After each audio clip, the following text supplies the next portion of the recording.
The COVID-19 crisis is consuming the country. In the midst of chaos, we were sent inside. There is light at the end of the tunnel. Help is coming. Luckily, we had a few friends. Hello. Zuko here. This summer, Netflix re-released the Nickelodeon series Avatar: The Last Airbender, resulting in an uproar of rewatching in the United States. Hi, my name is Daniella Jahn, and I'm a communications student at Trinity University and a fan of Avatar.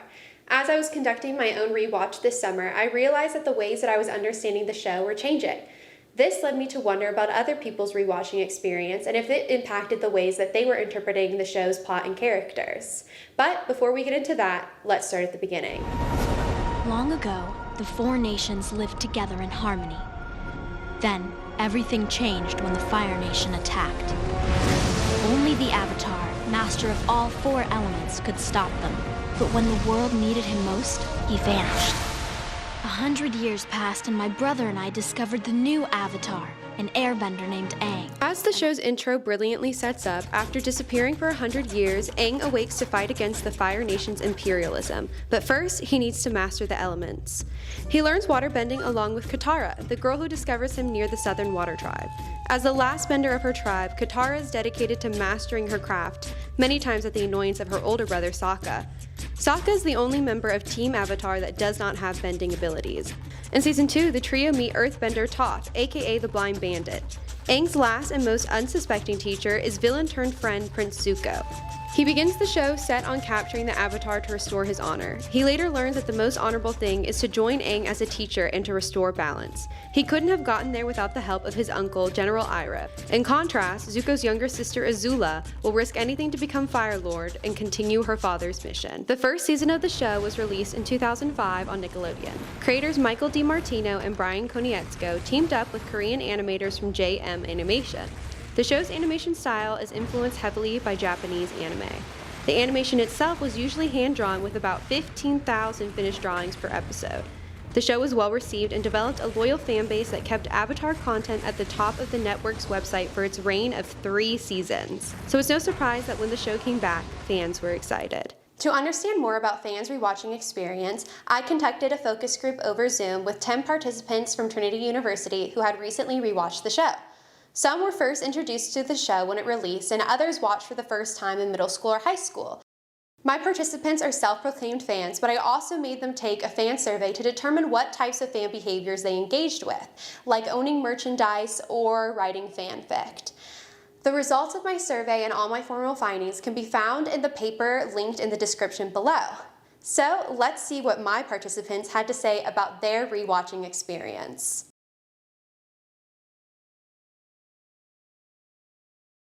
I really enjoyed Azula's character more so the second time I watched the show. Whereas like when I was younger, like 12, I didn't really like resonate or like enjoy her as much, but I definitely enjoy her more now that I'm this old. Or like even with Azula, like she wasn't, like she was scary, but like watching it the second time around, she was more tragic almost. Like she was like a 14-year-old that had so much pressure put on her that she kind of cracked. She kind of had a breakdown in the last few episodes. And I feel like they covered that in a way that they didn't gloss over it and they didn't like make fun of it, but they were very real in that like, this is sad. I think something that stood out to me, like kind of sort of as a kid, but definitely now, is like the last episode-ish or whenever Azula is chained to the grates in the palace. Just where she's just screaming and crying with her hair like all disheveled and stuff. Like as a kid I was just like, yeah, she's a bad person, that's what she deserves. But as an adult I'm just like, it's tragic and sad, and it breaks my heart to see this 14-year-old child just go absolutely crazy from her toxic parents. I grew up swimming, so I felt like naturally I was like, oh my god, I'm totally like Katara, like I'm totally a waterbender. And I didn't realize how annoying she was until I like rewatched it. I just felt that she complained so much about her like mommy issues when like she was complaining to people who also had very similar problems, but she didn't allow them the space to like process these thoughts either. So I just felt that she just was very selfish in that and made it difficult to like her at the same amount that I liked her as a child. Like, I feel like as a kid, it was always more focused on the kids. Coming back to it, that definitely held up, but I was just more interested in some of the adult characters than I ever was as a kid. Iroh just has such like a compelling and sad backstory that I just didn't understand when I was little, and so coming back to it now, it's like it's just tragic, and it's tragic in a way that like I don't think I ever realized how sad it was at the time. And so that I think it not only like made me attached to him, but it also made me like the Fire Nation as a whole more. Or as a kid, I was just like, I hate the Fire Nation. Like they're just imperialists. Look at them go. They're not just making one nation the bad guys. It definitely made it kind of flesh out the whole world for me.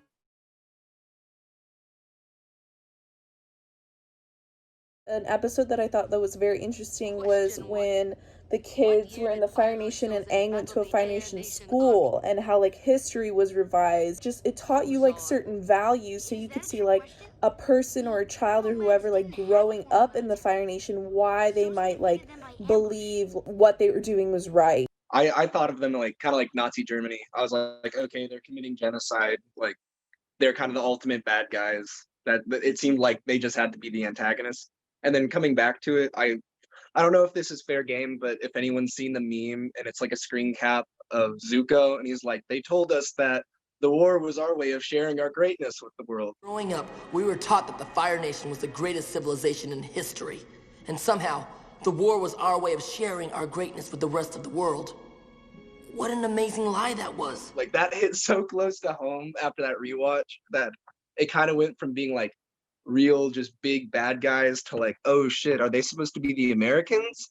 I don't know. Like I don't think I ever picked up on that when I was little. I definitely agree.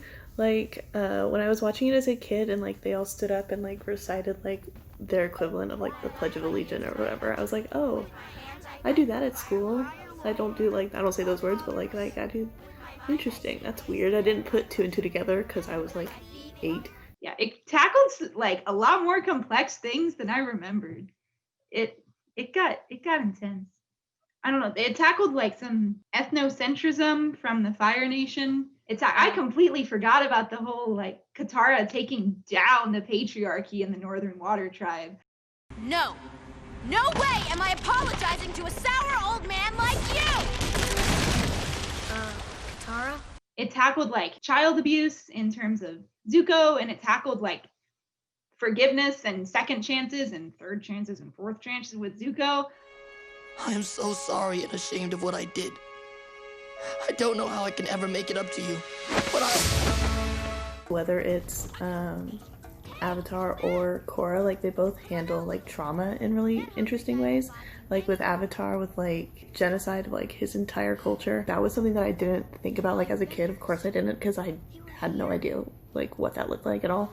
But just like watching it again, I was just like, oh my god, this kid like lost everything. Like everyone he knew, they were all dead. It doesn't matter if he had run away or not, they would have been dead anyway, and he would have been with them. Like it was just going through Avatar things on Pinterest, which are pretty much just screenshots of Tumblr rants. But there was one like where it was talking about that like Azula's first speech when she comes out and she's talking about the tides and stuff.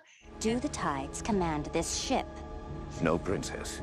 How like it was supposed to be seen as like a badass speech, but like in reality, when you like dig deeper, it's a Mad King's speech. And you like get people's opinions on this and you're like, whoa, and then you like rewatch it and you're like, whoa. Definitely affected the rewatch for sure. One of the theories that I really love, whether it's true or not, is that like Ty Lee is descended from airbenders. And like just because like based off her eyes and like her natural athleticism, like there are plenty more of these like fan theories and stuff that I really appreciate all these little details that like I didn't pick up but someone else did, and so that now I get to just enjoy the show like on a deeper level. It's just, yeah, it's cool.